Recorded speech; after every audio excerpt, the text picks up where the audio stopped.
वो है ट्रिग्नोमेट्री। तो हम आज देखेंगे कि ट्रिग्नोमेट्री के किस किस प्रकार के सवाल आते हैं, और उसके रिलेटेड हम पहले उसके बेसिक कंसेप्ट डिस्कस करेंगे, और फिर उसके रिलेटेड कुछ क्वेश्चंस भी सॉल्व करेंगे। बाकी आपको क्वेश्चन सॉल्व करने के लिए भी दिए जाएंगे, ठीक है। तो चलो पहले मैं अपना स्क्रीन शेयर करता हूँ।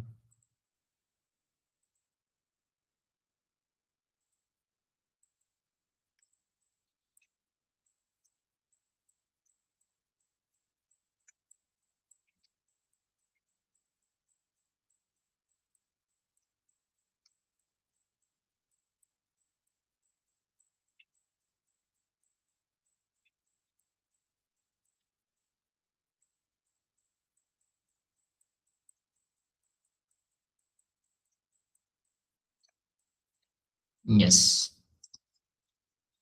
तो आज जो हम टॉपिक पढ़ने वाले हैं वो बेसिक कंसेप्ट ट्रिग्नोमेट्रीज के। हम सभी बेसिक कंसेप्ट देखेंगे कि ट्रिग्नोमेट्री में क्या क्या होता है, उसके रिलेटेड क्या क्या क्वेश्चंस होते हैं, हमें क्या क्या चीजों किन किन किन चीजों का ध्यान रखना चाहिए ट्रिग्नोमेट्री के क्वेश्चन को बनाते हुए। तो चलो हम पहले डिस्कस करते हैं कि ट्रिग्नोमेट्री क्या होता है। तो trigonometry is a branch of mathematics that deals with the relationship between angle and the side of A triangle. इस दोनों के बीच के जो रिलेशनशिप को डिनोट करता है ना, वो हम ट्रिग्नोमेट्री के थ्रू करते हैं। और ये स्पेशली जब हम अभी जितने भी कंसेप्ट पढ़ेंगे ना, वो सभी राइट एंगल ट्रायंगल को हम कंसीडर करते हुए पढ़ेंगे कि ट्रिग्नोमेट्री का रोल कैसे प्ले होता है, और वहां पर हम किस प्रकार से राइट एंगल ट्रायंगल में हम किस प्रकार से ट्रिग्नोमेट्री को समझेंगे, ठीक है। तो ट्रिग्नोमेट्री क्या है? एक मैथमेटिक्स का ब्रांच है जो कि एंगल और the side of the triangle के बीच में उसके बीच का रिलेशन बताता है। हम उसको उस बीच के रिलेशन को हम ट्रिग्नोमेट्री से डिफाइन कर पाते हैं। तो उसके आगे हम सब कुछ कुछ हम जान लेते हैं कंसेप्ट कि एंगल एंड द मेजरमेंट। तो एंगल क्या होता है? An angle is formed by rotation of a ray about its end point. तो आप सभी को पता है कि रे किसको कहते हैं? जैसे एक स्ट्रेट लाइन है, तो जिसके एक पॉइंट फिक्स हो और एक पॉइंट नेवर एंडिंग हो, इसको हम कहते हैं रे। आप इससे पहले जब लाइन्स एंड एंगल्स वगैरह पढ़े होंगे ना, तो उसमें पढ़े होंगे रे हम किसको कहते हैं। तो कह रहा है कि angle formed by rotation of रे। अगर मैं इस रे को ऐसे रोटेट करूं, इस प्रकार से इस एंड को मैं फिक्स कर दूं और इस एंड को मैं रोटेट करूं, सपोज यहाँ रोटेट होने के बाद ये यहां तक आ गया,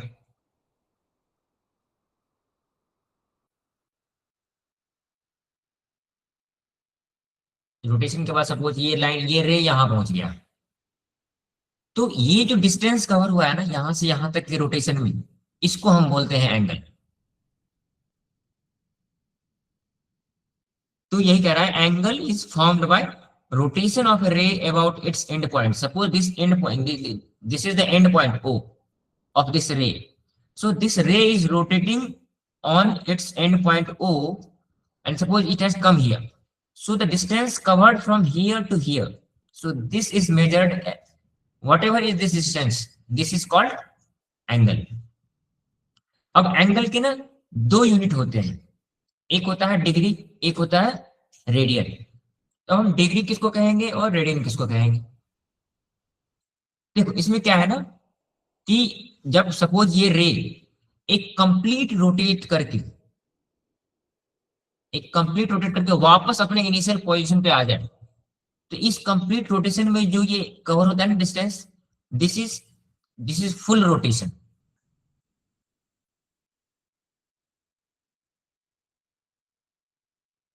एंड एक फुल रोटेशन में जो डिग्री कवर होता है वो होता है 360 डिग्री।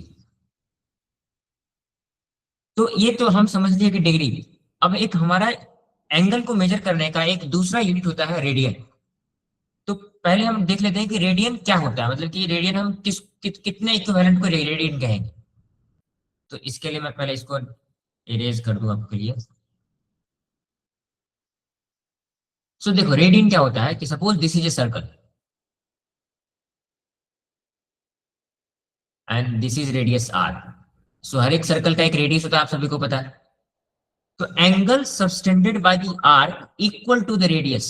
अब ये जो रेडियस का लेंथ आर है ना, अब इतने ही लेंथ का ये देखो portion of the circle is called R. यहां से यहां तक, suppose this is point A and this is point B, अगर यहां से यहां तक के लेंथ भी आर है, तो angle subtended by the arc equal to the radius. Radius की लेंथ अगर आर है, तो ये आर्क का लेंथ जो आर होगा ना, वो जितना एंगल बनाएगा, suppose this is angle theta, तो इस एंगल को हम कहते हैं radian. Angle subtended by the arc equal to the radius is called radian. तो हमें दो यूनिट मिल गए, that is degree and radian. अगर अब हमारे पास दो यूनिट है, तो हमें यह भी पता होना चाहिए कि एक यूनिट से दूसरे यूनिट में कन्वर्ट कैसे करते हैं। तो एक यूनिट से दूसरे यूनिट में कन्वर्ट करने का फॉर्मूला है this one, pi radian is equals to the 180 degree, और 1 radian is equals to the 180 upon pi. तो अगर आपको रेडियन की वैल्यू पता है, तो इस फॉर्मूले में पुट कर दीजिए। अगर रेडियन और रेडियन से डिग्री में कन्वर्ट करना है, तो pi radian equals to 180 degree. इस दोनों फॉर्मूला को यूज करके हम डिग्री को इंटरचेंज कर सकते हैं। अगर हमें रेडियन में दिया गया है तो डिग्री में कर सकते हैं, और डिग्री में दिया गया है तो रेडियन में कर सकते हैं। तो this is the formula for changing radian into degree and degree into radian. चलो अब हम समझते हैं, जैसे मैंने आपको बताया था ना कि ट्रिग्नोमेट्री क्या है, कि एंगल और साइड ऑफ द ट्रायंगल के बीच में जो रिलेशन बताता है ना, तो वो रिलेशन किस प्रकार से होगा, अब हम यहाँ देखते हैं। सपोज यहाँ पे मैंने एक राइट एंगल ट्रायंगल आपके सामने ड्रॉ किया है। Suppose this is a point A, this is B and this is C. So this is a right angle triangle. हम सभी जानते हैं कि कोई भी एक ट्रायंगल जिसका एक एंगल 90 डिग्री हो, हम उसे राइट एंगल ट्रायंगल कहते हैं। तो अगर एक एंगल 90 डिग्री है, तो जो बाकी के दो एंगल होंगे ना, वो ऑब्वियसली एक्यूट एंगल होंगे। एक्यूट एंगल किसको कहते हैं?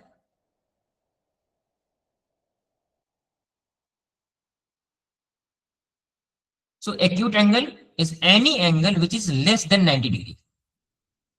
सो इसको हम एक्यूट एंगल कहते हैं। सो अब हम जानते हैं कि ये जो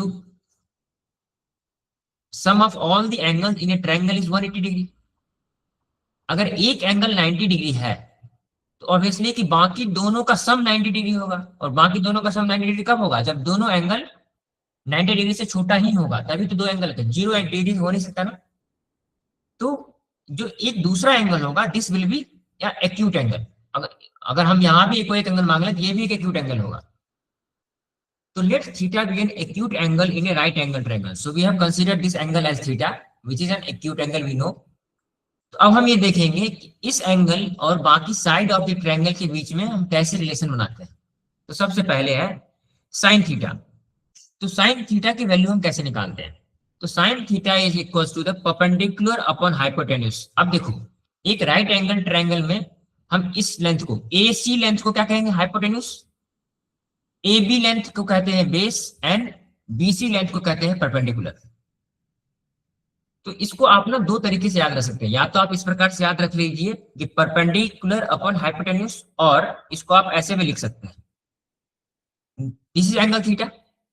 सो इसके जब भी साइन थीटा आपसे पूछा जाए ना, तो आप इसको ऐसे याद रखिए, अपोजिट साइड, इस थीटा के अपोजिट में कौन सा है? This one, BC. सो आप इसको ऐसे भी लिख सकते हैं, अपोजिट साइड। अगर बस आपके याद रखने के लिए मैं दिखा रहा हूं, opposite side divided by hypotenuse.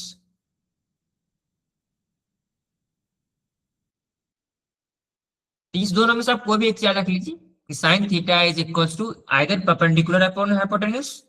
अगर आपको ये ध्यान नहीं रहता है परपेंडिकुलर कौन है और बेस कौन सा है, तो सिंपली आप इस प्रकार से याद रख सकते हैं कि suppose whichever is the angle, so this a angle is theta, so इसके अपोजिट में जो साइड होंगे that divided by hypotenuse, so this is the value of sine theta.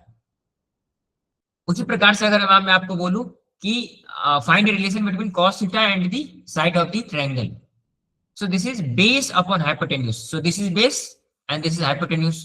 तो आप इसको इस प्रकार से याद रख सकते हैं, एडजेसेंट, एडजेसेंट अपॉन हाइपोटेन्यूज।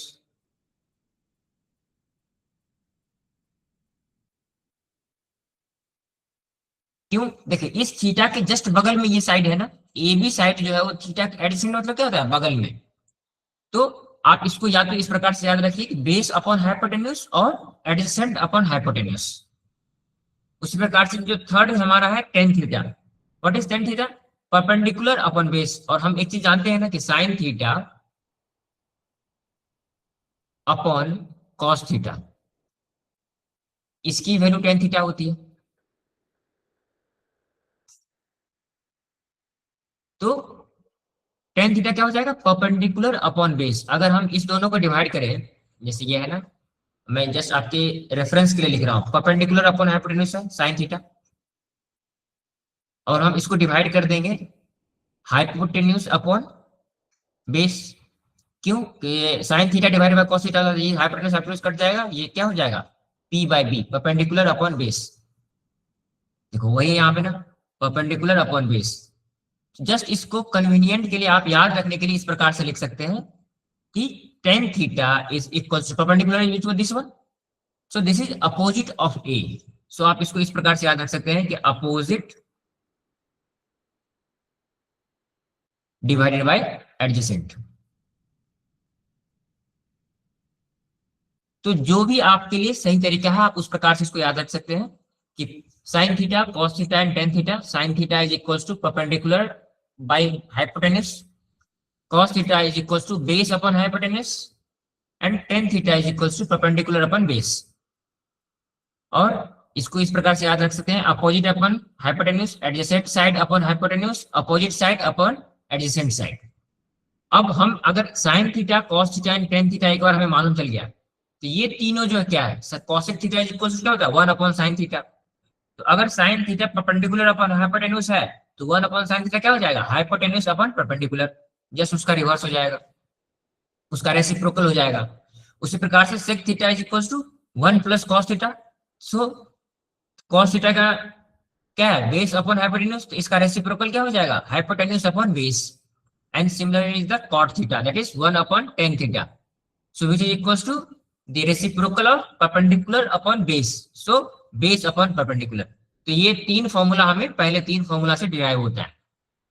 तो जब अगर हम एक बार ये समझ गए कि ट्रिग्नोमेट्रिक रेशियो क्या है, तो अब हमारा जो अगला काम है वो है हमें ये टेबल याद होना चाहिए, at least till 90, from 0 degree to till 90 degree, this one. यहां तक हमें तो याद होना ही चाहिए, तब जाके आप क्वेश्चन को सॉल्व कर पाएंगे आसानी से।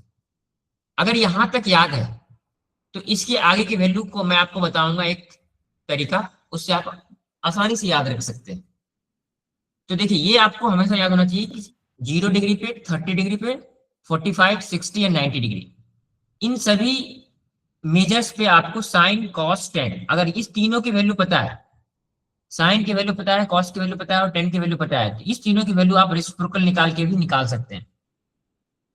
इसलिए मैंने आपके सामने ये टेबल लिखा है कि आपको ये टेबल अपने कॉपी में लिखना है, और ये टेबल आपको बहुत अच्छे से याद होना चाहिए, क्योंकि आप जितने भी क्वेश्चन सॉल्व करेंगे ना, इन्हीं टेबल के बेसिस पे आप सॉल्व करेंगे। मोस्ट ऑफ द क्वेश्चन में इस टेबल की जरूरत पड़ेगी। Okay sir. यस। तो जैसे साइन थीटा की 0 डिग्री पे वैल्यू क्या है? Sine 0 is equal to 0, sine 30 is equal to 1/2, sine 45। अब देखो एक चीज में ना मैं आपको एक शॉर्टकट बताता हूँ, इन केस अगर आपको याद नहीं है तो एग्जाम में आप किस प्रकार से इसको याद मतलब लिख सकते हैं, अगर उस समय आपको अगर आ गया ऐसा कोई क्वेश्चन, तो आप वैल्यू उस समय इंस्टेंटली कैसे याद कर पाएंगे? जस्ट एक ट्रिक है, लेकिन ये याद करना बहुत आसान है। अगर आप जितने क्वेश्चन सॉल्व करते जाएंगे ना, आपको बहुत आसानी से याद हो जाएगा। तो मैं इनिशियली कुछ एक ट्रिक बता देता हूँ आपको। सपोज 0 डिग्री है, ये 30, 45 डिग्री, 60 डिग्री एंड 90 डिग्री। आप इसको इस प्रकार से लिख लीजिए, 0, 1, 2, 3। तो मैं ये ट्रिक क्या बताने जा रहा हूं आपको कि कैसे आप ये टेबल बना सकते हैं। जैसे यहाँ पर देखिए आपको मैंने टेबुलर फॉर्म में दिया है ना, 1/2, 1/√2, √3/2, साइन 60 के। अब हाँ, पहले आपको ना ये जो पाई में दिया हुआ है ना, ये वैल्यू पता होना चाहिए। जैसे मान लो कि आप याद कर लिए हो साइन 30, लेकिन आपको ये पता होना चाहिए कि 30 डिग्री को हम पाई में कैसे लिखते हैं, पाई/6। अब ये पाई/6 कैसे आया, इसको मैं पहले आपको कंफर्म कर दूं। देखिए, तो पाई का जो वैल्यू होता है ना, ये होता है 180 डिग्री। अब हम किसी भी एंगल को पाई के फॉर्म में लिखेंगे तो 30 डिग्री को लिखेंगे क्या, पाई/6। क्यों, कि देखो 180 डिवाइडेड बाई 6 अगर लिखेंगे तो ये कितना होगा, 30 डिग्री। इसलिए हम 30 डिग्री को लिखेंगे पाई/6। इसी प्रकार से अगर मैं आपसे पूछूं 45 डिग्री को क्या लिखेंगे, दैट इज पाई/4। क्यों, कि 180 divided by 4 will be equal to 45। तो इसी प्रकार से ये सभी डिग्री के कॉरस्पॉन्डिंग आपको पाई के वैल्यू रूप में भी पता होना चाहिए। So 60 degree is equal to पाई/3, 90 डिग्री इज इक्वल टू पाई/2। तो ये चारों आपको ध्यान में रखना है कि किसकी वैल्यू पाई के रूप में क्या होती है, ताकि कभी भी आपको क्वेश्चन आ जाए पाई के फॉर्म में तो वो आप कंफ्यूज ना हो कि पाई/2 पाई/3 कितना होता है या फिर पाई/4 कितना होता है। तो ये आपको याद रखना है। तो ये टेबल मैंने आपको स्टैंडर्ड फॉर्म में लिख के दे दिया है, तो आप अपने कॉपी में नोट करिए। और जब भी आप इसको ना जितने ज्यादा क्वेश्चंस बनाएंगे इसके ऊपर, जैसे मैंने आपसे कभी भी पूछ दिया कि what is the value of sign 45, तो आपको याद होना चाहिए। अब देखो यहाँ पे साइन है, ये 45 में साइन पाई/4 विच इज इक्वल टू 1/√2। ऐसे मैंने आपसे पूछ दिया सपोज cos 60 डिग्री, तो cos 60 इज इक्वल टू 1/2। अब एक चीज मैं आपको यहाँ पे नोट करने के लिए बताता हूँ कि अगर आपको पहली वैल्यू पता है, केवल पहले लाइन की वैल्यू पता है, सपोज साइन की सारी वैल्यूज आपको पता है, तो आप ये देखिए, नोट करिए कि स्पेशली 90 डिग्री तक, मैं जो अभी जो ट्रिक जितनी भी बता रहा हूँ ना, सभी 90 डिग्री तक एप्लीकेबल होंगे। 90 डिग्री के बाद की जो हम बाद में पढ़ेंगे।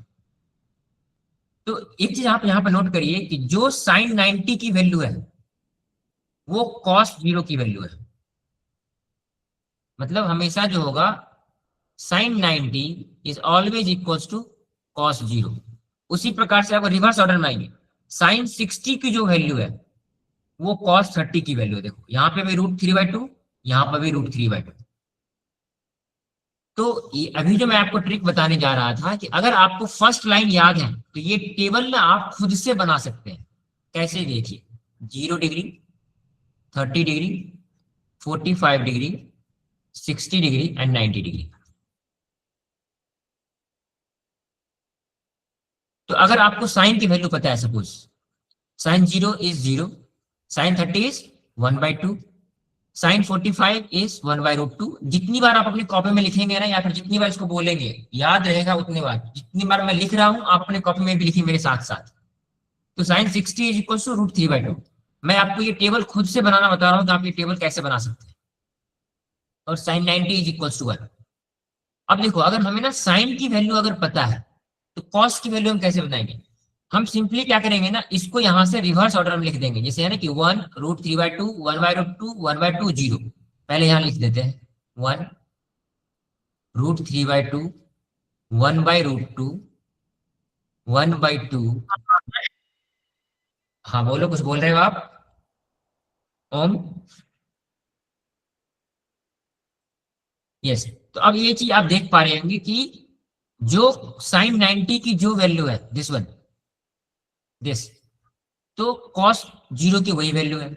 उसी प्रकार से साइन 60 की जो वैल्यू है वो देखो कॉस 30 की वही वैल्यू है। देखो यहाँ √3/2, यहाँ भी √3/2।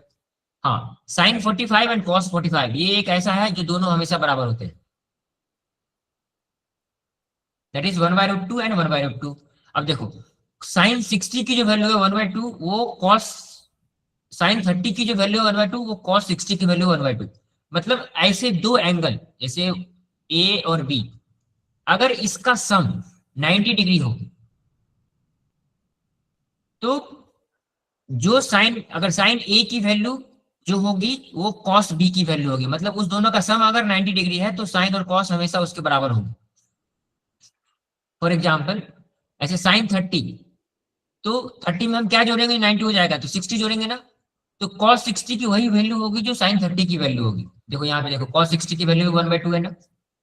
अब हमें अगर एक बार साइन और कॉस की वैल्यू पता है तो यहाँ से हम tan का वैल्यू लिख सकते हैं। क्यों, कि we know that sine upon cos is equal to 10। तो यहाँ पे 0 डिवाइडेड बाय 1 0, 1/2 डिवाइडेड बाय √3/2, ये कितना हो जाएगा? 1/√3। सो tan30 इज इक्वल टू 1/√3। अब देखो 1/√2 divided by 1/√2, 1, √3/2 divided by 1/2, √3, and 1/0 is not defined. ये इन्फिनिटी हो जाता है तो हम इसको यहाँ पे लिखेंगे नॉट डिफाइंड। अब देखो हम खुद से एक टेबल बना लिए ना, साइन के लिए सारी वैल्यू हमें मालूम चल गई, कॉस के लिए हमें सारी वैल्यू मालूम चल गई, टेन के लिए भी सारी वैल्यू मालूम चल गई। एक बार साइन कॉस टेन हमें मालूम चल गया तो कॉसेक सेक और कॉट हम निकाल सकते हैं। क्यों? हमें पता है कि cosec is reciprocal of sine.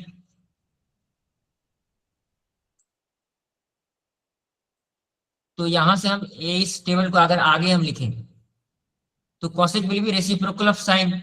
अब देखो ये साइन की जीरो की वैल्यू कितनी है? साइन जीरो की वैल्यू 0 है।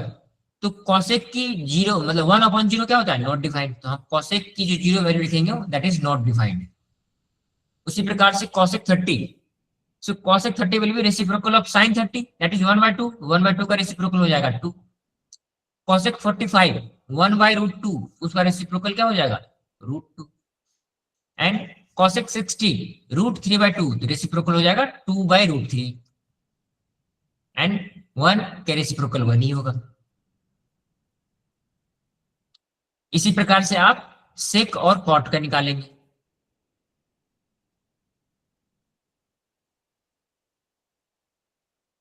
सेक और कॉट की वैल्यू आप खुद से लिखेंगे अपने टेबल में। तो ये आप ना खुद से जब एक बार टेबल बनाएंगे ना बिना देखे हुए, बस केवल आप साइन की वैल्यू याद कर लीजिए और बिना देखे हुए जितनी ज्यादा बार आप टेबल बनाकर लिखेंगे या क्वेश्चन सॉल्व करेंगे तो आपको याद उतनी जल्दी होगी। तो ये हो गया हमारा स्टैंडर्ड ट्रिग्नोमेट्रिक वैल्यू, मतलब कि ट्रिग्नोमेट्री के स्टैंडर्ड एंगल्स पे क्या क्या वैल्यूज होंगे। ये 90 डिग्री के बाद का जो फॉर्मूला कैसे होगा ना अभी मैं आपको आगे बताऊंगा। चलो हम अब एक अगला कंसेप्ट पढ़ते हैं। Trigonometric function have specific science in each of the four quadrant. इसका क्या मतलब है? तो सबसे पहले मैं यहाँ पे आपको ये दिखा दूं कि क्वाड्रेंट जैसे हम ना ये क्वाड्रेंट इसको हम क्यों कहते हैं कि इस प्लेन को हम ना चार भागों में बांटते हैं, इसलिए इसको हम क्वाड्रेंट कहते हैं। तो this is first quadrant, this is second quadrant, this is third and this is fourth quadrant. अब हम ये देखेंगे कौन से क्वाड्रेंट में कौन से ट्रिग्नोमेट्रिक फंक्शंस की क्या वैल्यूज होती है। तो पहले क्वाड्रेंट में सभी पॉजिटिव होते हैं, ऑल पॉजिटिव। मींस यहाँ पे sine, cos, tan, cosec, sec and cot, ये सभी के सभी ट्रिग्नोमेट्रिक फंक्शन जो फर्स्ट क्वाड्रेंट में होंगे वो पॉजिटिव होते हैं।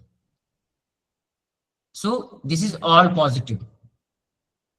नाउ कमिंग टू, मैं यहाँ पे ये लिखा क्या हूं ना, इसको मैं एक बार मैं समझा देता हूं तब मैं बताऊंगा कि क्या लिखा हुआ है ये चीजें।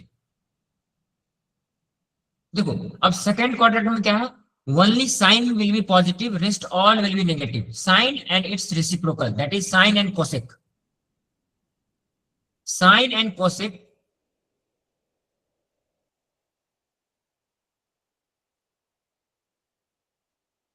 तो यहाँ पे लिखा हुआ है ना साइन पॉजिटिव, तो साइन के साथ साथ इसके रेसिप्रोकल जो होंगे ना वो भी पॉजिटिव होंगे। तो ओनली साइन थीटा की वैल्यू और कॉसेक थीटा की वैल्यू इस सेकंड क्वाड्रेंट में पॉजिटिव होगी, बाकी सभी नेगेटिव होगी। उसी प्रकार से हम थर्ड क्वाड्रेंट में आते हैं, यहाँ पे क्या है? टेन पॉजिटिव है, मतलब टेन एंड कॉट जो भी होते हैं ना उसके रेसिप्रोकल भी यहाँ पर होंगे। So this two will be positive here, rest all the angles will be negative. And the last fourth quadrant में cos and sec will be positive, rest all will be negative. तो उसी के regarding मैंने यहाँ पे आपको एक table बना के दिया है कि किसमें क्या होगा। अगर आपको अब ये इसको याद रखना है, देखो इसको इसको याद रखने के लिए मैं सबसे आसान तरीका मैं आपको बताता हूँ। बस आप ये याद रख लीजिए, एड, देखो एड सुगर टू कॉफी, ये आप एक लाइन याद रख लीजिए, add sugar to coffee. Sir इसका एक छोटा है, all student take coffee. Yes. तो आपको ना मतलब अपने तरीके से याद रखने के लिए कुछ भी आप अगर ऐसा सिनोनिम बना सकते हैं।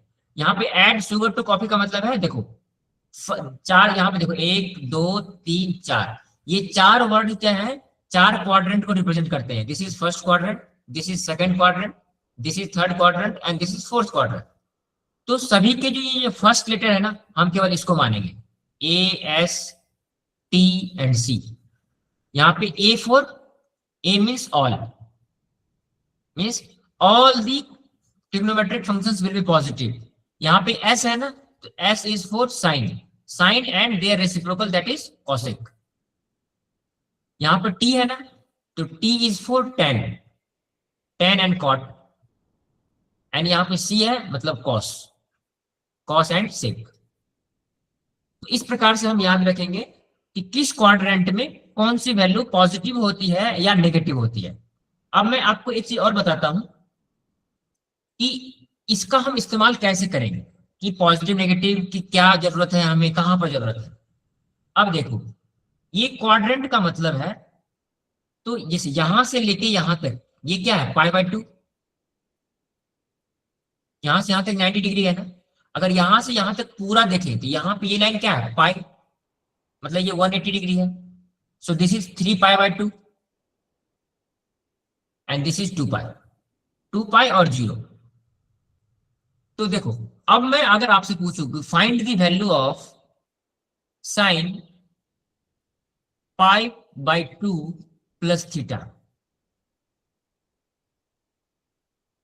तो देखो कभी भी ना साइन π/2, अगर π/2 प्लस थीटा है या फिर साइन, यहाँ पे कोई भी ट्रिग्नोमेट्रिक फंक्शन है, तो वो साइन कॉस में बदल जाएगा। सो दिस विल बी कॉस। अब देखो यहाँ पे मैंने कॉस, साइन तो कॉस में बदल जाएगा। अब ये कॉस पॉजिटिव होगा या नेगेटिव होगा, वो कैसे डिटरमाइन करेंगे हम। तो π/2 प्लस थीटा, तो ये लाइन π/2 को डिनोट कर रहा है, और प्लस थीटा मतलब इसमें कुछ एंगल और हम ऐड कर रहे हैं, तो वो कहाँ, हमेशा सेकंड क्वाड्रेंट में आएंगे। और सेकंड क्वाड्रेंट में मैंने आपको बताया कि केवल साइन और कॉसेक पॉजिटिव होगा, तो ये साइन π/2 प्लस थीटा क्या हो जाएगा, माइनस कॉस थीटा। तो ये मतलब जो मैंने आपको बताया है ना पॉजिटिव और नेगेटिव के लिए, ये बस इन्हीं चीजों के लिए है कि जब हम साइन π/2 थीटा, कॉस π/2 तो प्लस थीटा, या फिर sine pi plus theta, cos π/थीटा, तो इस प्रकार के जो वैल्यूज हम निकालते हैं ना, उसमें में हम ये यूज करते हैं।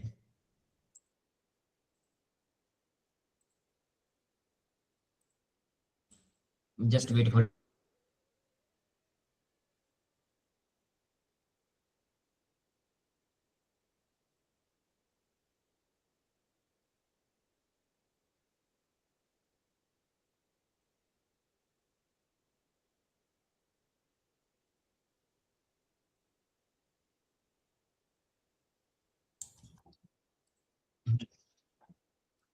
तो ये आपको बस एक टेबल याद करने की जरूरत नहीं है। ये टेबल ना आप केवल इसको याद रखेंगे, ये टेबल आप खुद से बना सकते हैं। वो कैसे, देख लीजिए। सपोज साइन की वैल्यू है, तो मैंने आपको क्या बताया था कि साइन की वैल्यू कहाँ पॉजिटिव होती है। अब ये चार क्वाड्रेंट मैंने एज ए टेबल के फॉर्म में लिख दिया। मैं आपको एक दो बता देता हूँ, बाकी आप समझ जाएंगे कि ये टेबल हमें कैसे बनाना है। देखो साइन की फर्स्ट क्वाड्रेंट में, देखो फर्स्ट क्वाड्रेंट में क्या है, ऑल पॉजिटिव, तो साइन पॉजिटिव रहेगा। सेकेंड क्वाड्रेंट में कौन से पॉजिटिव है, साइन पॉजिटिव है, तो ये पॉजिटिव है। थर्ड क्वाड्रेंट में क्या है, टेन एंड कॉट पॉजिटिव है, तो यहाँ पे साइन क्या हो जाएगा, नेगेटिव हो जाएगा। उसी प्रकार से फोर्थ क्वाड्रेंट में कॉस पॉजिटिव है, तो ये साइन हमेशा नेगेटिव होगा। उसी प्रकार से अगर हम कॉस को कंसीडर करें, तो कॉस क्या है, फर्स्ट क्वाड्रेंट में ऑल पॉजिटिव है, तो ये पॉजिटिव ही रहेगा।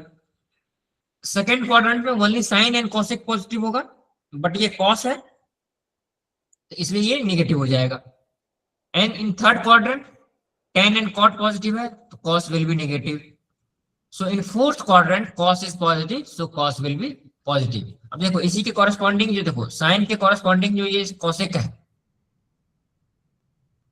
साइन और कॉस देखो सेम सेम है ना, ये यहाँ भी पॉजिटिव है, यहाँ भी पॉजिटिव है, ये positive, this is also positive, this is negative, this is also negative. This is negative, this is also negative. So हमेशा साइन, कॉस एंड टेन, इस तीनों की वैल्यू याद करते ही बाकी तीनों इसका रेसिप्रोकल होता है। तो ये क्वाड्रेंट में जो वैल्यूज होते हैं ना, वो सेम होते हैं हमेशा, ट्रिग्नोमेट्रिक रेशियो और उसके रेसिप्रोकल। तो ये आप याद रखेंगे, इससे आप ये टेबल खुद से बनाएंगे। तो आप ऐसा करना कि इस टेबल को बिना देखे हुए, आपको मैंने ट्रिक बता दिया ना, ये ऐड शुगर टू कॉफी या फिर कोई भी ट्रिक जो आपको पता है, तो उसको बिना देखे हुए ये टेबल आप खुद से बनाएंगे, तो कभी भी आपको ये कन्वर्जन में दिक्कत नहीं आएगी। तो यहां तक तो ये हो गया हमारा साइन कॉस। अब हम चलते हैं कुछ ट्रिग्नोमेट्रिक आइडेंटिटीज पे। क्यों? इन आइडेंटिटीज की जरूरत पड़ेगी आपको आगे क्वेश्चन सॉल्व करने के लिए।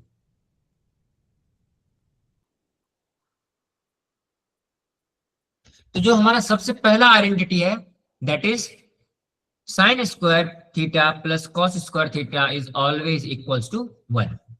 ये सभी आपको आइडेंटिटीज याद करने हैं, ये आपको क्वेश्चन बनाने में मदद करेंगे। So next identity is 1 plus tan square theta is equals to sec square theta.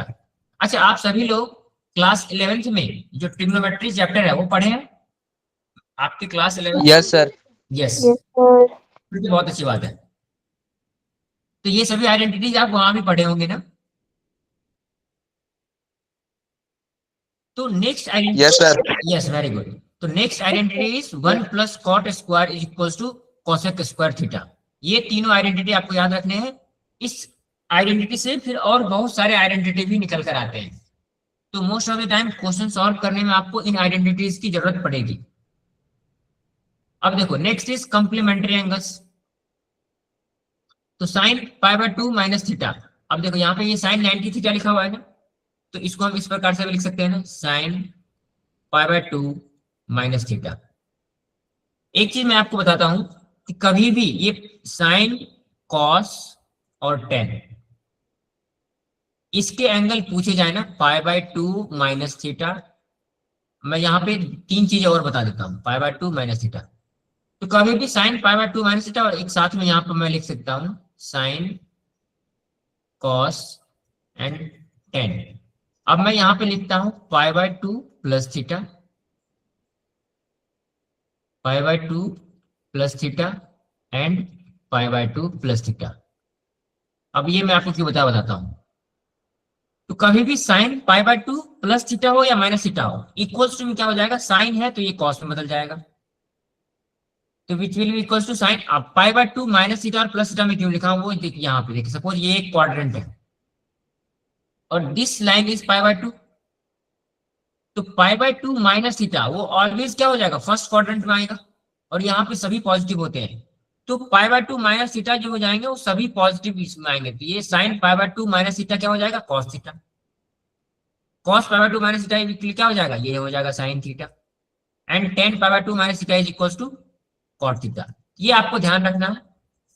चलो, इसी के बेसिस पे अब मैं आपको बताता हूं, ये sine pi by 2 plus theta, cos pi by 2 plus theta, ten pi by 2 plus theta का वैल्यू क्या होगा। तो यहां पर देखो, पाई बाय 2 प्लस थीटा, तो ये लाइन पाई बाय 2 है, तो पाई बाय 2 प्लस थीटा मतलब हमेशा क्या है, ये सेकंड क्वाड्रेंट में आएगा, और सेकंड क्वाड्रेंट में क्या, साइन और कॉसेक ही पॉजिटिव होगा, बाकी सभी निगेटिव होंगे। तो sign pi by 2 plus theta क्या हो जाएगा, कॉस थीटा। लेकिन यहाँ पे क्या है, इसमें केवल साइन और कॉसेक पॉजिटिव होते हैं, तो minus cos theta. Cos pi by 2 plus theta क्या हो जाएगा, साइन थीटा। अब साइन यहाँ पे पॉजिटिव होता है तो ये पॉजिटिव ही रहेगा। Ten pi by 2 plus theta यहाँ पे क्या हो जाएगा, कॉट थीटा। लेकिन यहाँ पे केवल साइन कोसेक के पॉजिटिव होते हैं, तो ये भी माइनस कॉट थीटा हो जाएगा। तो ये जो है ना, ये क्वाड्रेंट का जो मैंने तरीका बताया था ना, वो इस प्रकार के चीज निकालने में ही आसानी होता है कि कहाँ पे प्लस कॉस थीटा होगा, कहाँ माइनस कॉस थीटा होगा, ये आपको इस क्वाड्रेंट से ध्यान में रखना है। ठीक है, इतना समझ में आ गया आप लोगों को? Yes sir. Yes, very good. तो चलो अब हम आगे चलते हैं। अब हम कुछ ट्रिग्नोमेट्रिक इक्वेशंस देखते हैं, और अब हम देखेंगे उसके बाद हम क्वेश्चन सॉल्व करेंगे कुछ। तो ट्रिग्नोमेट्रिक इक्वेशंस वही है, any equation involving trigonometric ratio and which divide some given satisfy the given condition. वो कंडीशन कुछ भी हो सकते हैं और आगे क्वेश्चंस में मालूम चलेंगे। और मेजरली हम ट्रिग्नोमेट्री का यूज करते हैं हाइट एंड डिस्टेंस के क्वेश्चन को सॉल्व करने में। तो अब हम जितना कंसेप्ट पढ़ चुके हैं इसी के रिलेटेड अब हम कुछ क्वेश्चंस को सॉल्व करेंगे।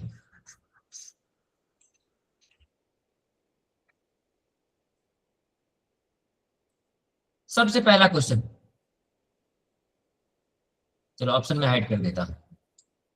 If sine A equals to cos A then find the value of A. चलो आप लोगों को कुछ समय में दे रहा हूं, आप लोग सॉल्व करके मुझे ऑप्शन बताइए क्या आंसर होगा इसका। Sir B. Yes very good. तो एक तो आपको अगर वो टेबल याद है तो उस टेबल से आप क्लियरली बता सकते हैं कि साइन 45 और कॉस 45 की वैल्यू हमेशा बराबर होती है। अगर नहीं याद है तो हम देखो ये हमें दिया गया है sine A is equals to cos A. अब हमें पता है tan A is equals to sine A divided by cos A. Just मैं आपको ना ये एप्लीकेशन बता रहा हूं, बाकी आप किसी भी तरीके से जो आपको पता है आंसर टिक कर सकते हैं जिसमें जल्दी हो।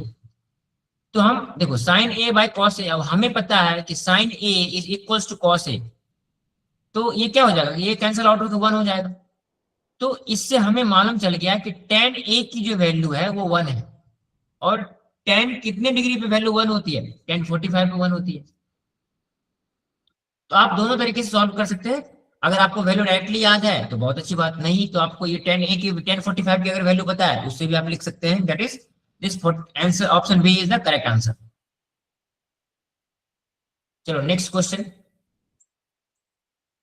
हाँ देखो, अब ये जो क्वेश्चन है वो कंप्लीटली आपको वैल्यू याद होनी चाहिए, तब आप आराम से बना सकते हो। अगर आपको साइन 30 की वैल्यू पता है और कॉस 60 की वैल्यू पता है। चलो सॉल्व करो आप लोग। अच्छा कौन मुझे बताएगा साइन 30 की वैल्यू कितनी होती है? What is the value of sign 30 degree and cos 60 degree? हाँ देखो यहाँ पे एक चीज और मैं आपको बताता हूँ कि साइन, मैंने बताया भी था ना कि साइन 30 की जो वैल्यू होगी वो हमेशा कॉस 60 की वैल्यू होगी। क्यों? इस दोनों एंगल का जो सम हो रहा है वो 90 डिग्री हो रहा है। तो sine 30 is 1/2, cos 60 is also 1/2। Option A is the correct answer. क्यों? अब ये 1/2 प्लस 1/2 और इसका स्क्वायर करना है हमें, तो 1/2 प्लस 1/2 इज इक्वल टू 1, 1 का स्क्वायर 1 ही होता है। तो 1 is the right answer, that is option E. Okay now if tan theta is equal to, ये क्वेश्चंस मैंने आपको इसलिए रखे हैं ना कि आज की क्लास में ही आपको सारे ट्रिग्नोमेट्रिक रेशियोज की वैल्यू जो स्टैंडर्ड एंगल्स पे हमने बताए हैं टेबल में वो याद हो जाएंगे। बस अभी आप जितने भी क्वेश्चंस हम सॉल्व कर रहे हैं मेरे साथ साथ सॉल्व करते चलिए। नाउ अब दिया गया है आपको tan theta is equal to √3। So what is the value of theta? Sir 60। Yes, tan 60 is equal to √3। चलो यहीं पे मैं एक और क्वेश्चन पूछ लेता हूं आपसे।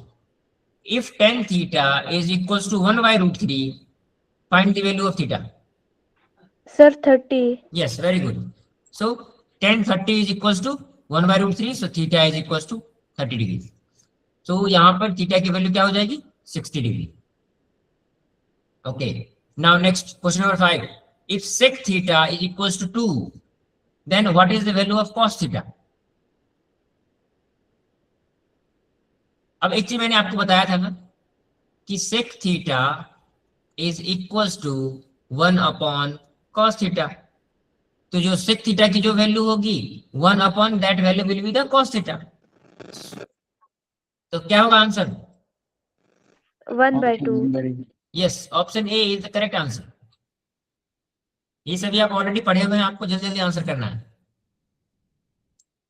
मैंने आपको बताया भी था कि sec थीटा हमेशा क्या है, cos थीटा का रेसिप्रोकल होता है, या फिर cos थीटा को हम रेसिप्रोकल ऑफ sec थीटा भी लिख सकते हैं। तो जो भी दिया होगा उसका रेसिप्रोकल ले लो तो दूसरे की वैल्यू हमें मिल जाती है। जैसे sec थीटा की वैल्यू 2 है तो cos थीटा की वैल्यू 1/2 हो जाएगी। अगर यही दिया होता कि अगर cos थीटा की वैल्यू 2 है तो sec थीटा की वैल्यू निकालो तो वो भी 1/2 हो जाएगी। तो बस आपको ये ध्यान रखना है कि दोनों एक दूसरे के रेसिप्रोकल्स होते हैं। नेक्स्ट क्वेश्चन, यस, अब ये क्वेश्चन आया, if sine theta is equal to 3/5 find the value of cos theta. इस क्वेश्चन को मैं ना दो तरीके से आपको सॉल्व करने के लिए बताऊंगा, जो आपके लिए आसान हो वो कर सकते हो। एक इनिशियली मैंने आपको जब साइन थीटा की वैल्यू बताई थी, तो मैं आपको बताया था राइट एंगल ट्रायंगल के थ्रू। तो चलो इसको भी मैंने राइट एंगल ट्रायंगल के थ्रू आपको बताना, सॉल्व करना बता देता हूं, जो आपके लिए आसान लगे। अच्छा, तो राइट एंगल में suppose this is hypotenuse, this is base and this is perpendicular. तो एक फॉर्मूला हमें पता होता है, hypotenuse square is equal to base square plus perpendicular square. ये सभी आप लोगों को पता है? सर आंसर ए है। Yes, A is the correct answer. अब हम देख लेते हैं कि कैसे निकलेगा। तो हमें अगर ये पता है और इस तीनों में से अगर कोई भी दो वैल्यू हमें मिल जाए, तो हम तीसरे की वैल्यू निकाल सकते हैं ना, हाइपोटेन्यूस, बेस एंड परपेंडिकुलर में से। तो सपोज दिस इज थीटा और we have been given that sin theta is equals to 3/5। तो हम sin theta is equals to हम क्या पढ़े थे, अपोजिट साइड बाय हाइपोटेन्यूस। इसका मतलब क्या है कि परपेंडिकुलर की जो लेंथ की वैल्यू है that is 3 and this is 5। अगर हमें परपेंडिकुलर पता है, perpendicular is 3, hypotenuse is 5, so we can find base. यहां पे अगर मैं रख दूं hypotenuse square that is 25 is equals to base square plus perpendicular square that is 9. So base square is equals to 25 minus 9 that is 16 and base is equals to under root 16 is equals to 4. So इसकी value क्या हो जाएगी 4। अब आपसे क्या पूछा गया है cos थीटा, तो cos थीटा की क्या वैल्यू होती है adjacent side by hypotenuse, तो adjacent side is 4, hypotenuse is 5, so 4/5 will be the answer। एक तो ये तरीका है थ्रू ट्रायंगल। दूसरा, अभी हम एक आइडेंटिटी पढ़े थे that is sine square theta plus cos square theta is equals to 1। अब हमें पता है कि साइन थीटा की वैल्यू 3/5 है, तो हम यहां पे लिख सकते हैं 3/5 square plus cos square is equals to 1। यहां से अब सिंपली ऐसे कर लेते हैं, cos square theta is equals to 1 minus 3/5 का स्क्वायर क्या हो जाएगा 9/25। इसको जब हम सॉल्व करेंगे तो ये क्या होगा 25 माइनस 9, सॉरी, दैट इज 16/25। ये कॉस स्क्वायर की वैल्यू है। अगर हम कॉस थीटा लेंगे तो ये क्या हो जाएगा under root 16/25 which is equals to 4/5। तो दोनों तरीके से हमें 4/5 मिल गए, सो 4/5 इज द राइट आंसर। तो आपको जो आसान लगे उस तरीके से आप इसको सॉल्व कर सकते हैं। हाँ, लेकिन इसमें एक और है कि ये तरीका मैंने आपको इसलिए बताया क्योंकि ये फॉर्मूला वाला तरीका है ना, ये केवल और केवल तब एप्लीकेबल होगा जब साइन की वैल्यू दी गई है आपको और कॉस की वैल्यू पूछी गई है, या फिर कॉस की वैल्यू दी गई है साइन की वैल्यू पूछी गई है। लेकिन अगर इसी फॉर्मूले से मैं आपसे, चलो इसको मैं इरेज करता हूं, अब मैं यहां पूछता हूं find the value of tan theta.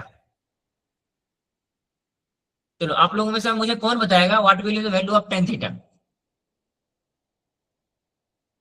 एक ही क्वेश्चन में आपको मल्टीपल क्वेश्चन में सॉल्व करवा रहा हूं ताकि 3/4।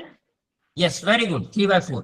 देखो, एक बार आपने ये ट्रायंगल बना लिया ना, तो यहां से आपको अगर किसी भी एंगल, मतलब साइन, कॉस, टेन, कॉट, कुछ भी पूछा जाए आप बता सकते हो। क्यों? देखो मैंने आपको बताया था ना जब शुरू में, tan theta is equals to perpendicular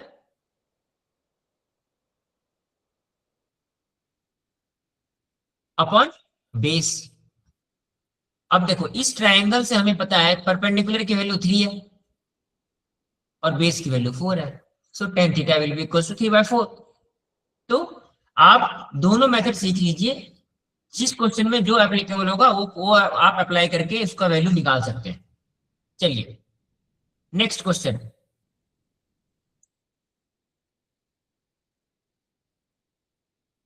यहाँ पे ना अप्रोक्सीमेट वैल्यू के लिए किया गया है। ये क्वेश्चन फिलहाल रहने दो, ये आपके सिलेबस में नहीं है, क्योंकि यहाँ पे ये ना हम अप्रोक्सीमेट वैल्यू से सॉल्व कर रहे हैं इसको।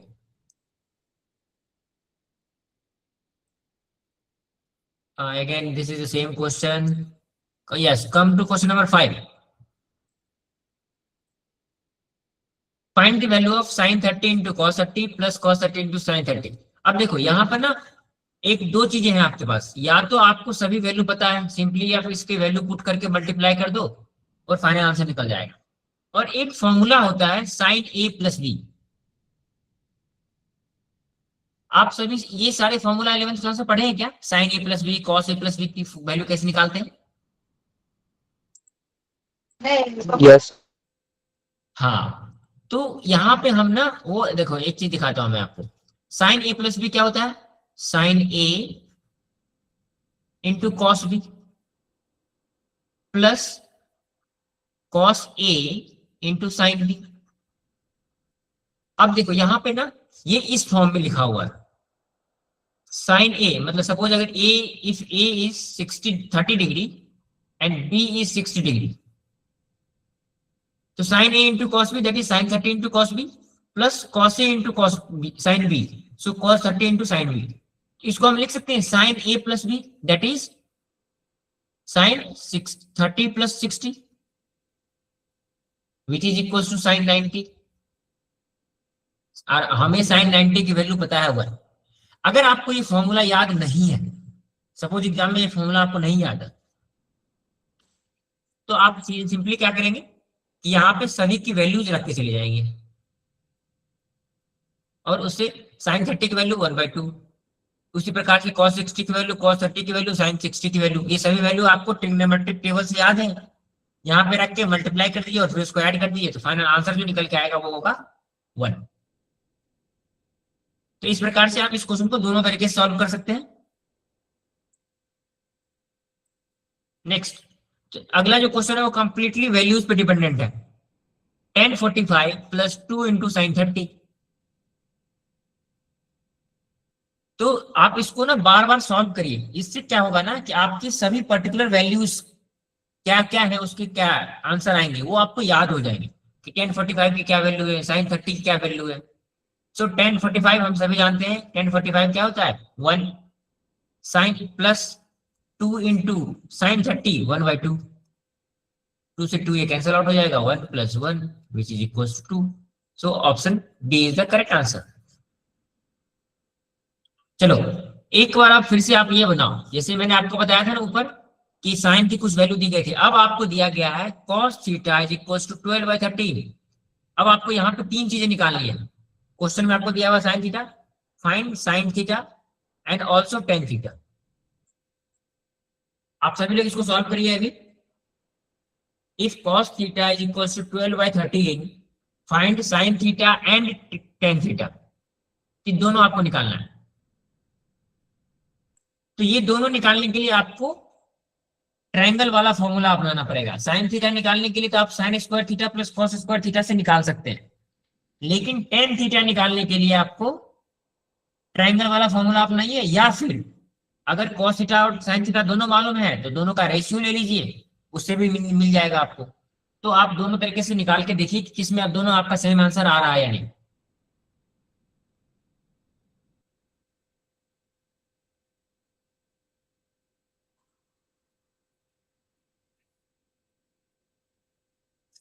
जिनका आंसर पहले आ जाए आप मुझे हैंड रेज करके बता सकते हैं। Option number A. So what is the value of tan theta? Sir 5/12।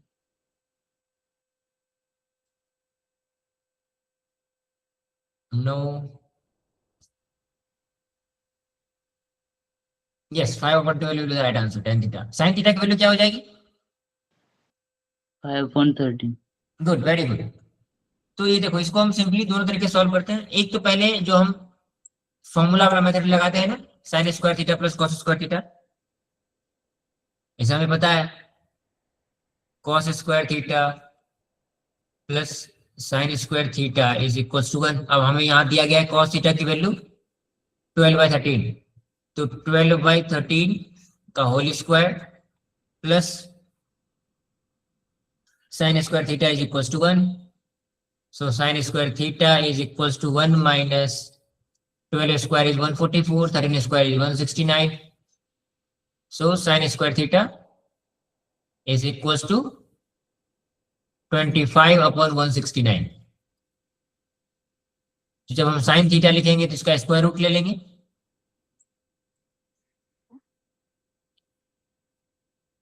Sin theta is equals to the square root of 25 upon 169, which is equals to 5/13. तो अगर हमें sin थीटा मालूम चल गया तो अब यहीं से अगर हमें सपोज tan थीटा निकालना है तो डायरेक्ट हम यहां से भी निकाल सकते हैं, that is sin theta upon cos theta, which is equals to sin theta की वैल्यू कितनी है 5/13 डिवाइडेड बाय cos थीटा की वैल्यू कितनी है 12/13। जब हम इसको सॉल्व करेंगे तो 5/13 इंटू 13/12, 13 से 13 कैंसिल आउट हो जाएगा, which will be 5/12. So this will be the value of tan theta and this is the value of cos theta, this is the value of sin theta. तो तीनों value हमें मिल गए। बाकी और कोई वैल्यू आपसे पूछी जाए that is cot, cosec, sec, इसके रेसिप्रोकल्स ले लेना आप। Okay, next question, question number 9। Again मतलब आइडेंटिटी वैल्यू पर ये बेस्ड है।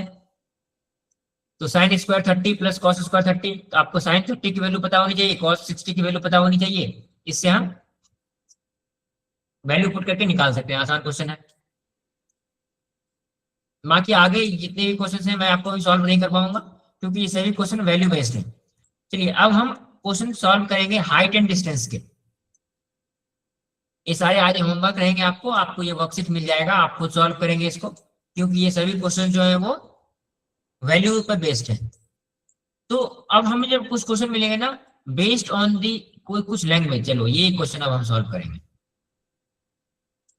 कि इस क्वेश्चन में ना आपको सबसे पहले ट्रायंगल बनाने आना चाहिए तो आप क्वेश्चन आसानी से सॉल्व कर सकते हैं। तो एक क्वेश्चन, कुछ क्वेश्चन मैं सॉल्व करके आपको दिखाता हूँ, कुछ क्वेश्चन आप अभी क्लास में ही सॉल्व करेंगे। तो सबसे पहला क्वेश्चन है ये हाइट एंड, इसको कहते हैं हम हाइट एंड डिस्टेंस के क्वेश्चन जिसमें ट्रिग्नोमेट्रिक रेशियो यूज होता है। तो suppose angle of elevation of A top of A vertical tower from A point on the ground is 30 degree. इसको हम कैसे समझेंगे, देखो चलो पहले हम एक ड्रॉ करते हैं कि this is tower, this is A tower and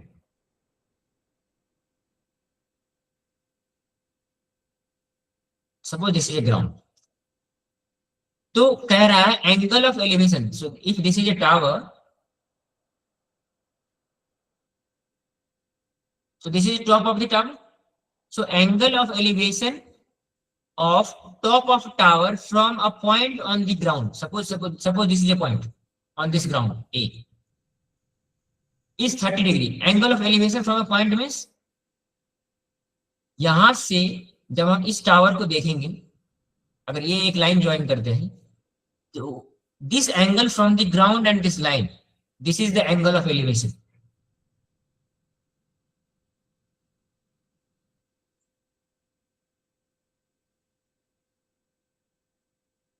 अब हमें दिया गया है कि angle of elevation from a point two the top of the tower is 30 degree, so this angle is 30 degree.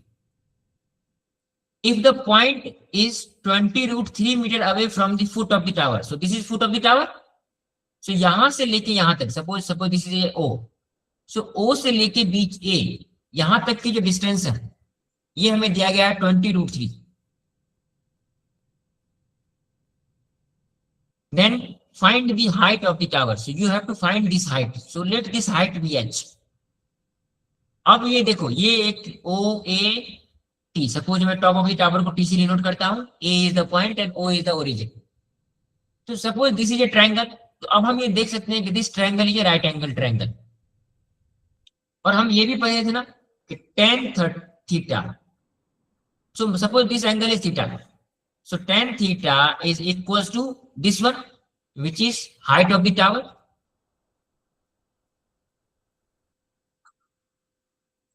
Height of tower divided by distance from the foot।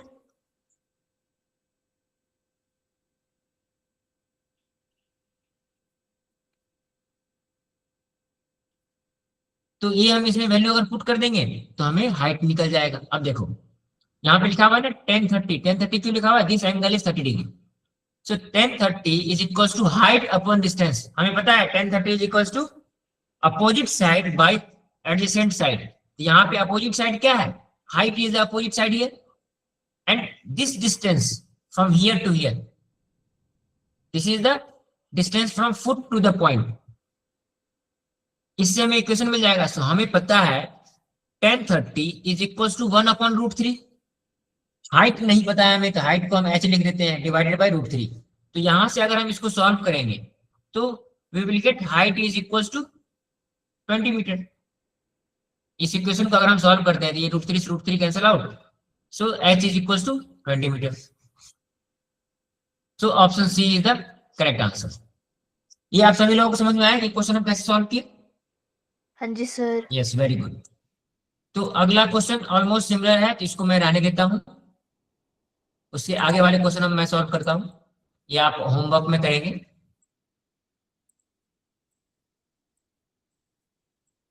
चलो next question.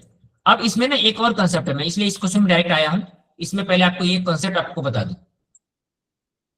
तो अभी जो हम पढ़े थे वो एंगल ऑफ एलिवेशन था। इस क्वेश्चन में क्या है? एंगल ऑफ डिप्रेशन है। तो देखो यहां पे क्या दिया गया है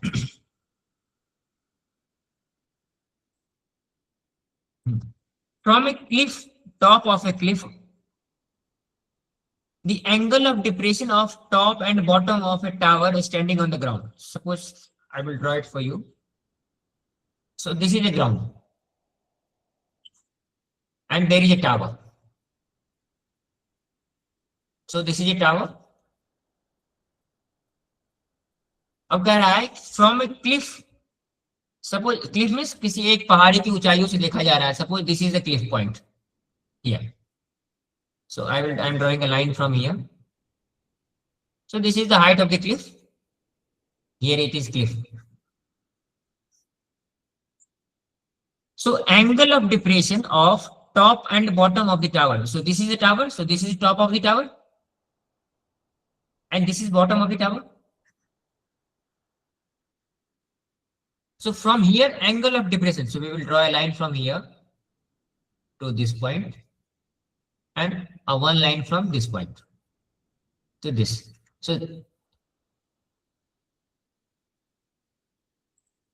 So now we will draw a line here, this one.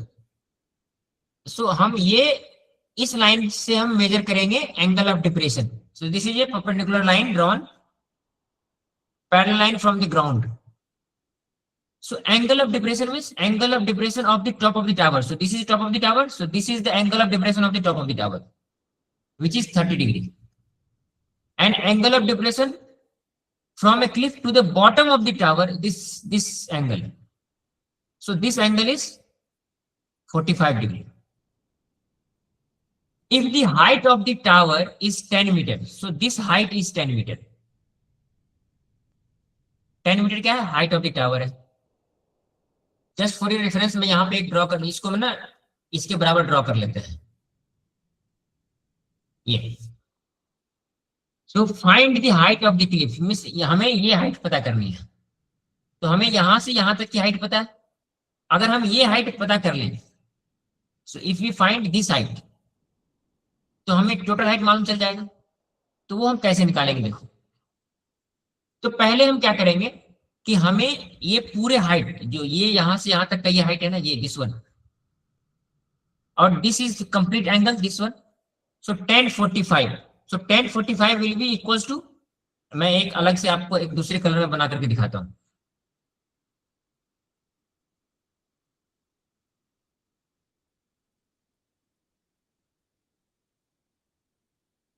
अब देखो यहां से अगर मैं ये एक ट्रायंगल बनाऊं,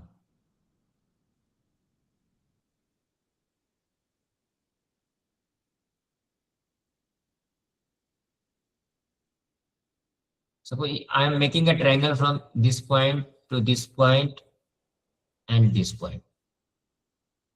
अब देखो इस जो मैंने अभी ऑरेंज कलर से ड्रॉ किया है ना, ये इसकी एंगल हमें पता है 45 डिग्री। अगर हम यहां से निकाले 1045 और ये कंप्लीट हाइट को हम h माने, height of the Cliff is h, यहाँ पे हमने लिखा है ना, Cliff of the height is h and distance is x, so this distance is x, तो this will be opposite upon hypotenuse, so this length is h centimetre, whatever h, and this length is x, so 1045 will be h upon x, और हमें पता है 1045 is equals to 1 और 1 is equals to h upon x, तो यहां से हम लिख सकते हैं which implies height is equals to x। पहले से हमें ये इक्वेशन मिल गया। चलो अब मैं आपको दूसरा दिखाता हूं कि ये 30 डिग्री की क्या रोल है।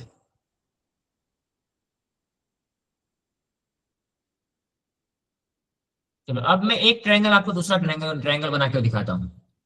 So this is green colour का एक ट्रायंगल बना रहा हूं मैं, this one and this one. ये जो ग्रीन कलर में ट्रायंगल बना, ये क्या है, इसकी एंगल 30 डिग्री है, तो हम यहां से लिख सकते हैं 1030 इक्वल्स टू दिस हाइट। आप देखो ये पूरे की हाइट h है और height of the tower is 10, तो हम इसको लिख सकते हैं h माइनस 10, तो यहां से हम लिख सकते हैं कि 1030 is equals to h minus 10 upon x, हमें पता है opposite side by adjacent side, और हम इस इक्वेशन को फिर आगे सॉल्व करेंगे। तो यहां से हम 1030 की वैल्यू हमें पता है 1/√3, so h minus 10 upon x is equals to 1/√3, और पहले वाले इक्वेशन से हम पता कर चुके हैं कि h is equals to x, तो हम क्या करेंगे यहाँ पे x को h से रिप्लेस कर देंगे, so h minus 10 upon h is equals to 1/√3। अगर हम इसको जब आगे सॉल्व करेंगे तो देखो इसको ऐसे लिख सकते हैं h minus 10 into √3 is equals to h। हम यहां से इसको अगर आगे सॉल्व करें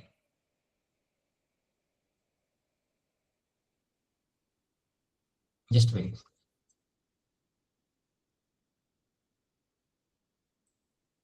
ये देखो, तो यहां पे हम इस इक्वेशन में क्या कर रहे हैं, x की वैल्यू को h पुट कर दे रहे हैं विच इज इक्वल टू √3, तो यहां से हम लिख सकते हैं h into √3 minus 1 is equal to 10√3। क्यों, h की वैल्यू जो है हमें यहां से इस इक्वेशन को अगर हम सॉल्व करते हैं तो h की वैल्यू हमें मिल जाएगी ना, तो जो h की वैल्यू निकल के आएगी वो होगी 10√3, और हमें पूछा क्या गया था, h हमने क्या माना था, हाइट ऑफ द क्लिफ, और हमसे क्वेश्चन में क्या पूछा गया है, find the height of the cliff, so 10√3 C is the right answer. ये क्वेश्चन आपको सभी लोगों को समझ में आया, स्पेशली जब ये अगर फिगर आपको समझ में आ गया तो आप क्वेश्चन आसानी से सॉल्व कर सकते हैं। तो किसी बच्चे को इस क्वेश्चन में डाउट है? नहीं सर। Okay very good. अगर इस क्वेश्चन में डाउट नहीं है तो अब हम इसी प्रकार का अगला क्वेश्चन सॉल्व करेंगे। चलो क्वेश्चन नंबर 4 सॉल्व करो आप लोग। इसमें आप सभी लोग पहले ट्रायंगल बनाओ और उसके बाद आपके पास 1 मिनट का समय है इस क्वेश्चन को सॉल्व करने का।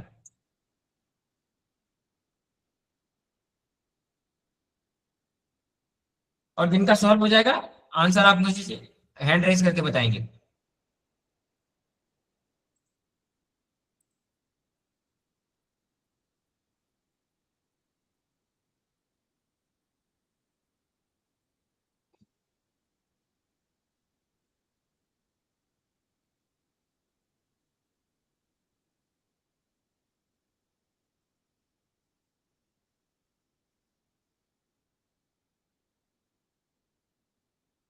अगर आपको प्रॉब्लम आ रही है तो आप बताइएगा, मैं ही आपको सॉल्व करके दिखाऊंगा।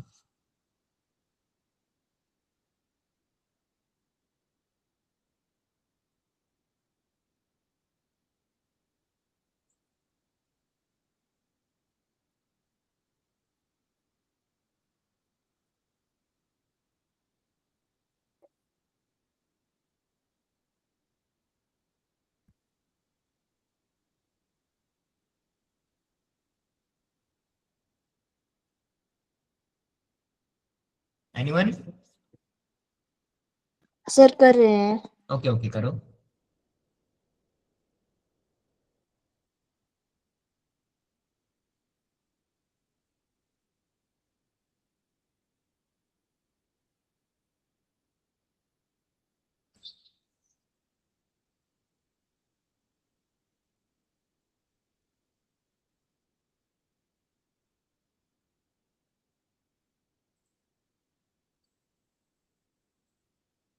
चलिए आप लोग साथ साथ सॉल्व करते रहिए, मैं भी आपको तो तक इसके ड्राइंग्स बना के दिखा देता हूँ।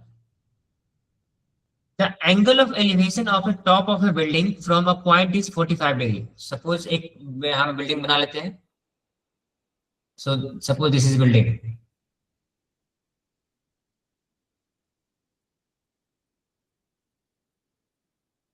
और this is a ground.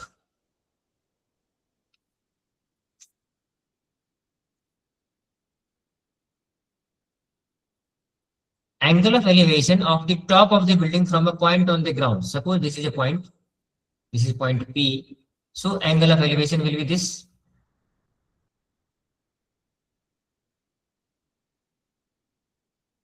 So this is angle of elevation which is given 45 degree. If the observer, suppose कोई person यहाँ से खड़ा होकर देख रहा है, if the observer moves 10 meter away from away, angle becomes 30 degree. तो suppose observer अगर यहाँ इस point से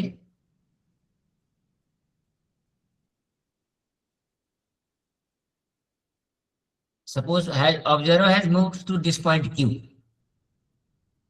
So now the angle of elevation has become 30 degree. So यहाँ से यहाँ की जो angle of elevation है, this is 30 degree. And it is given this distance is 10 meter. So find the height of the building. So this is the building which suppose this height is h. तो हमें क्या find out करना, find the height of the building. तो ये हमारा figure बनना चाहिए। एक और ये फिगर बन गया तो आप सभी लोग क्वेश्चन को आसानी से सॉल्व कर सकते हैं। चलो मैं फिगर आपके लिए बना दिया हूं, अभी भी आपके पास मौका है, क्वेश्चन सॉल्व करके आंसर बताइए। सर आंसर बी आ रहा है। ओके, आपका आंसर आ रहा है बी। Anyone else?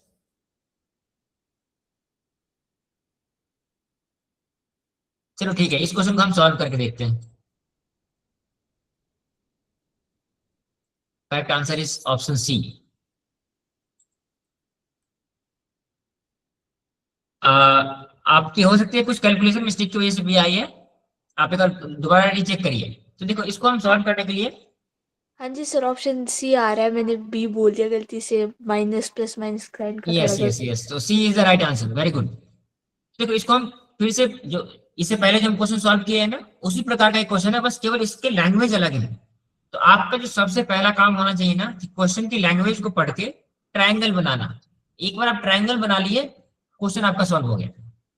तो हम ये मान लेते हैं कि let this height of this building is h, और इनिशियली ये जो पर्सन पॉइंट P पे था ना, सो लेट अस कंसीडर कि बिल्डिंग से इस पर्सन के बीच में जो डिस्टेंस है वो x है। हमें ये दिया गया है कि दिस एंगल इज 45 डिग्री। तो हम यहां से लिख सकते हैं tan 45 is equal to h upon x। क्यों? Opposite side by adjacent side. So tan 45 is equal to h upon x, और हमें पता है कि tan 45 की वैल्यू 1 होती है, तो यहां से हमें मिल जाएगा कि x is equal to h। तो पहले इक्वेशन से हमें ये मिल गया। चलो अब दूसरे ट्रायंगल को देखते हैं। So suppose this is a point O and this is the top of the building T। So TO and Q, this is a triangle TO and Q। इस ट्रायंगल में ये जो एंगल है ये 30 डिग्री है। अगर हम यहां पर लिखे tan 30, तो tan 30 will be equal to this height that is h divided by this length O to Q। So O से P की लेंथ x है और यहां से यहां की लेंथ 10 है, तो this will B x plus 10। तो फिर से हमें एक इक्वेशन मिल जाएगा कि tan 30 is equal to h upon x plus 10। तो यहां से हम लिख सकते हैं tan 30 की value 1/√3 h upon x plus 10, और हमें यहां से मिला हुआ है कि x is equal to h, तो हम x को x से रिप्लेस कर देंगे।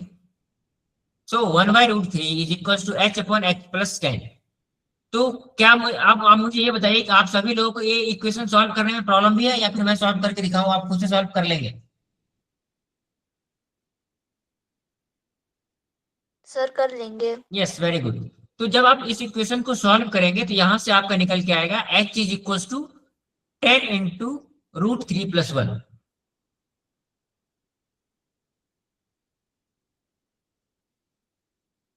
तो ये क्वेश्चन समझ में आया आप लोगों को?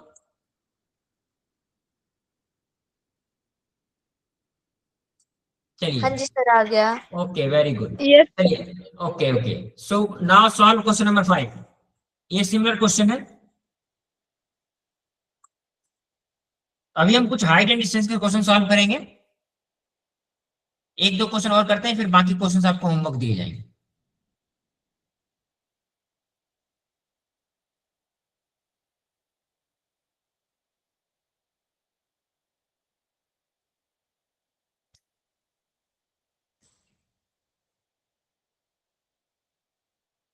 चलो, इस क्वेश्चन में पहले मैं आपके लिए फिगर बना देता हूं, फिर उससे आपको समझ में आ जाएगा। सो a ladder makes an angle 60 degree with the ground and reaches the wall at a height of 8 meter. So suppose this is a wall of height 8 meter. So height of the wall is 8 meter and we have this is ground. So यहाँ से एक ladder place किया गया है। So this is a ladder.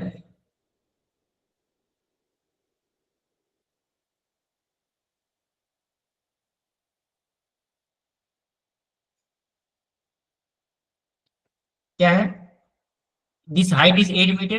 Find the which ground reaches the wall at a height of 8 meter.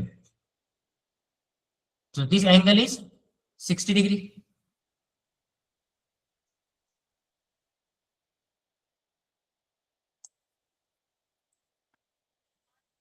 Sir answer D आ रहा है। Yes. No, no, no, no, no. So find the length of the ladder. So you have been given this height. This is 8 meter. So height of the wall is 8 meter. Now you have to find the length of the ladder. So यहाँ पे देखो tan theta में क्या है, हमें ये side use होता है और ये साइड यूज होता है, लेकिन हमें अभी जो पूछा गया है we have been find this side. तो यहाँ पे आप tan थीटा नहीं लगाओगे, इसलिए मैंने आपको बताया था कि आपको याद होना चाहिए sin थीटा, cos थीटा और tan थीटा में कौन कौन से साइड यूज होते हैं। तो हमें क्या है, देखो अब ये लेंथ पता है और ये लेंथ मालूम करना है। तो ट्रिग्नोमेट्री का ऐसा कौन सा फंक्शन है जिसमें अपोजिट साइड और हाइपोटेन्यूज यूज होता है? मैंने आपको बताया था ना, sine theta is equals to opposite side divided by hypotenuse.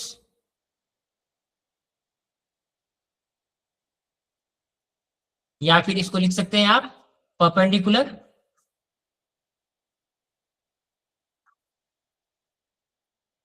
Upon hypotenuse.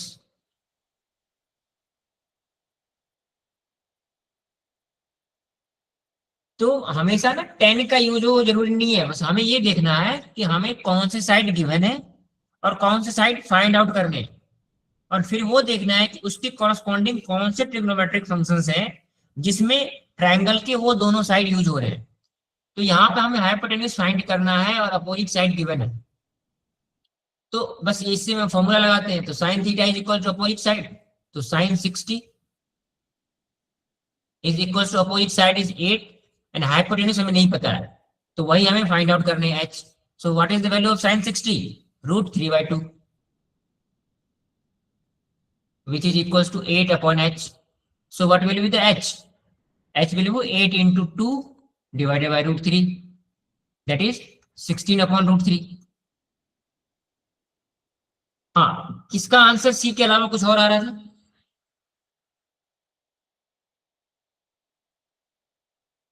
तो आप कुछ मिस्टेक कर रहे हैं, तो आप ये चेक कर लीजिए कि आपकी गलती कहाँ हुई है। So correct answer is option number C, 16 upon √3। तो हमेशा आपको ऐसा नहीं है कि केवल tan थीटा की वैल्यू लगानी है और आपकी क्वेश्चन सॉल्व हो जाएगी। आपको पहले फिगर ड्रॉ करना है और फिर उससे देखना है कि हमें कौन कौन से साइड गिवन है और कौन से साइड हमसे पूछे गए हैं और उसके कॉरस्पॉन्डिंग कौन से ट्रिग्नोमेट्रिक फंक्शंस हैं जिसमें वो साइड इन्वॉल्व है। परपेंडिकुलर पूछे गए हैं, हाइपोटेन्यूज पूछे गए हैं या फिर बेस पूछे गए हैं। तो इस प्रकार से आप ध्यान रखेंगे। चलिए ठीक है, इसी पर नेक्स्ट क्वेश्चन को सॉल्व करते हैं हम। चलिए, इस क्वेश्चन में फिर से एंगल ऑफ डिप्रेशन आया है। तो एंगल ऑफ डिप्रेशन का एक क्वेश्चन मैंने आपको बताया है और ये एग्जैक्टली सिमिलर क्वेश्चन है। इस क्वेश्चन को आप अभी सॉल्व करेंगे क्लास में। Question number 6,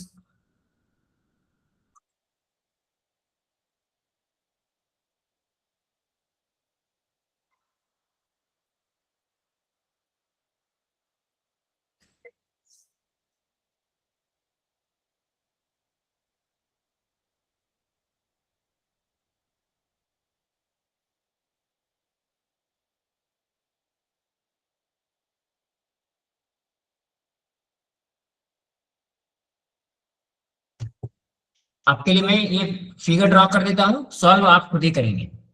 so from the top of a building 50 meter high, the angle of depression of the top and the bottom of a tower is 30 degree and 60 degree। इसका मतलब ये समझ में आया, जब भी एंगल ऑफ डिप्रेशन है ना, इसका मतलब ये समझ में आ रहा है कि बिल्डिंग की जो हाइट है वो टावर से हमेशा ज्यादा होगी। So let us see, so this is a building,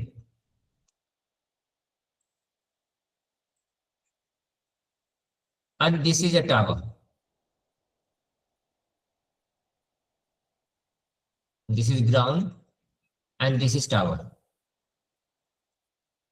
क्योंकि ये angle of depression from the top of the building दिया गया है ना, तो टावर हमेशा बिल्डिंग से छोटी होगी, आपको ये ध्यान रखना, तभी आप फिगर बना पाएंगे।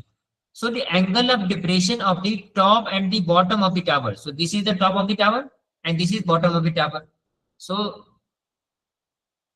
पहले हम एक हॉरिजॉन्टल लाइन ड्रॉ कर लेंगे।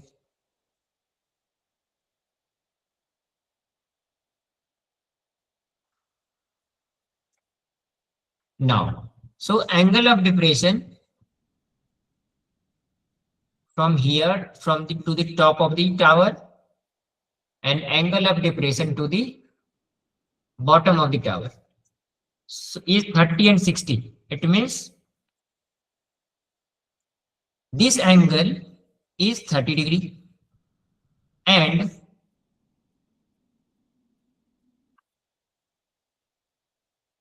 this angle, this complete angle from here to here, this is 60 degree। ये हो गया आपका फिगर। इसके कॉरेस्पॉन्डिंगली आप ये कर सकते हैं कि इस लाइन को पूरे मिला लीजिए ताकि ये हाइट ऑफ दी बिल्डिंग यहाँ इसके बराबर हो जाए।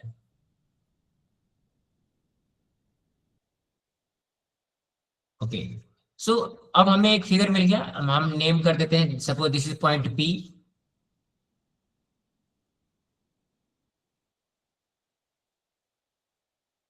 This is point P, let this be Q, this is T, this is O. अब ये सभी दो ट्रायंगल हमें मिल जाएंगे, एक पी ओ टी, दूसरा टी क्यू ओ। इससे हमें फाइंड आउट करने हैं, find the height of the tower. तो हम मान लेते हैं कि let the horizontal distance be X, मतलब यहाँ इस बिल्डिंग से इस टावर की जो डिस्टेंस है इसको हम एक्स मान लेते हैं। So this is also X and the height is H, so this height is H.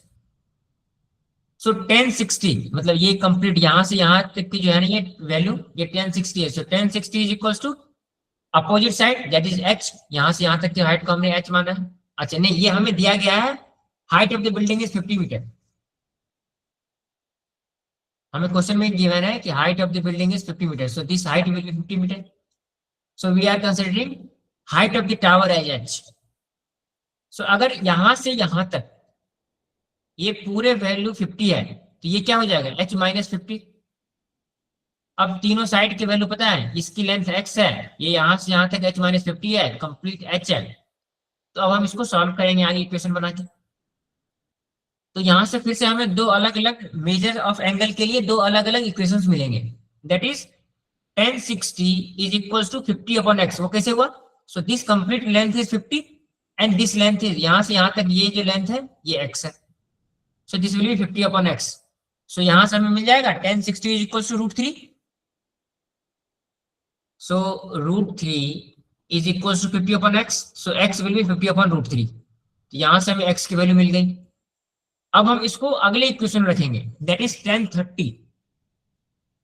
So 1030 is equals to, sorry this will not be h minus 50, this will be 50 minus h, क्योंकि ये complete length 50 है ना और ये h है, so this will be 50 minus h। Now 1030 will be equals to this length from here to here, which is 50 minus h. 50 minus h upon distance from the tower to the building, that is x. So 1 by √3 is equals to 50 minus h upon 50 plus √3। इस equation को जब आप solve करेंगे, आप अपने copy में ये खुद से सॉल्व करेंगे, मैं क्लास में डिटेल में सॉल्व करके आपको आगे नहीं बता रहा। Okay sir.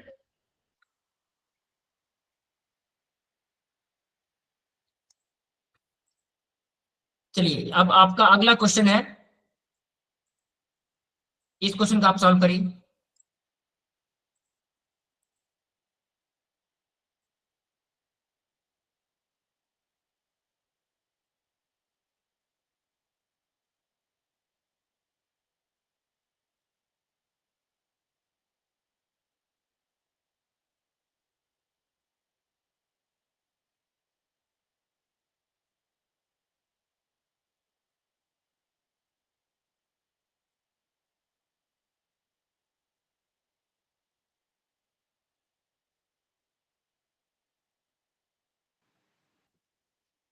Option number A sir.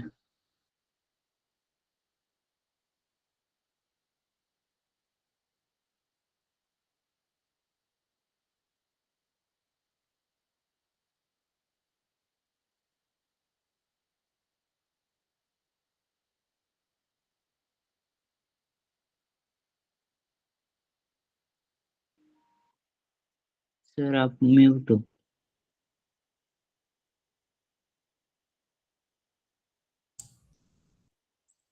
Yes. So the angle of elevation is given of the sun is 60 degree, and the length of the tower, length of the shadow of a tower, length of the tower is 10 metre.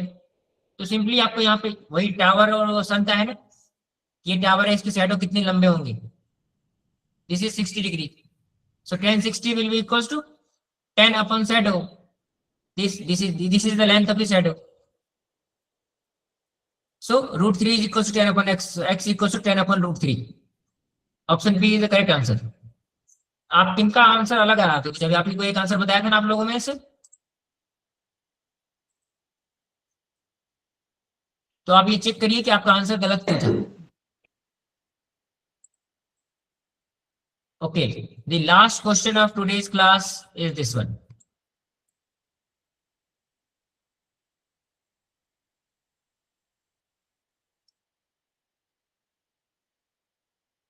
इसके मैं drawing आपको बना देता हूं, question आप खुद से solve करेंगे। देखो, the angle of elevation of the top of A tower from 2 point on the same straight line. देखो इस प्रकार से ना अलग अलग क्वेश्चंस आते रहेंगे, मतलब जिसमें केवल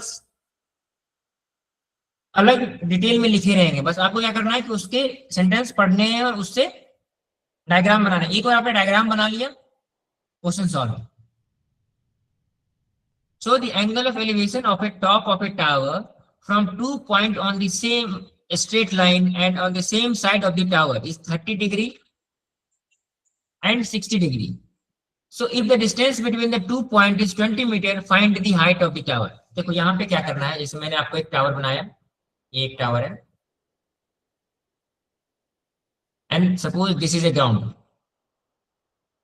अब यहाँ पे ये कह रहा है कि on the same side of the tower, अगर suppose this is a tower and same side मतलब एक ही तरफ, ऐसा ना हो कि एक पॉइंट इधर हो एक पॉइंट इधर हो, नहीं, दोनों पॉइंट सेम साइड पर है। तो suppose this is A point P and this is point Q, तो इस दोनों के एंगल क्या है, अगर यहां से मैं angle of elevation point P से लूं और angle of elevation point Q से लूं, ये आपको दिया गया है, this is 30 and 60, so obviously this is a smaller angle, so this will be 30 degree, this will be 60 degree, and you have been given distance between the 2 point is 20 meters, so distance between P and Q is 20, so you have to find the height of the tower. So this, suppose this is the height of the tower H, so you have to find this distance, this height, so let us consider this height is H। अब हमें मान लो this point is O, this point is T, अब हमें दो triangle मिल गए, एक TOP एक TOQ। अब इस दोनों ट्रायंगल में tan थीटा की वैल्यू निकाल के लिख दो, तो इससे हमें H की वैल्यू मालूम चल जाएगी। तो सबसे पहले हम लिखेंगे tan 30, so tan 30 is equal to H divided by X। अगर हम क्या करते हैं,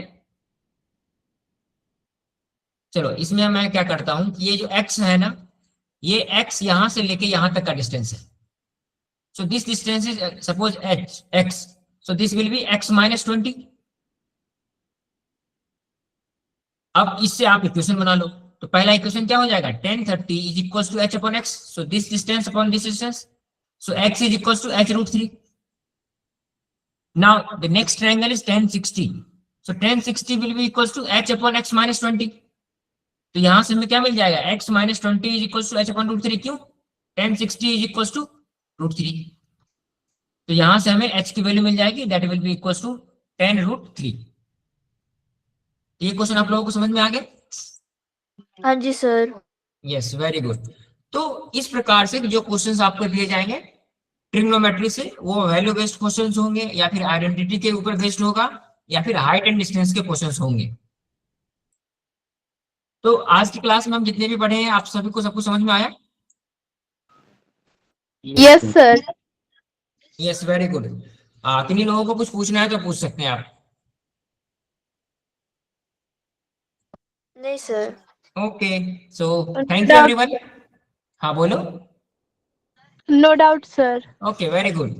तो आज की क्लास में हम इतना ही रखते हैं, बाकी हम अगली क्लास में फिर से एक नया टॉपिक डिस्कस करेंगे। Okay sir.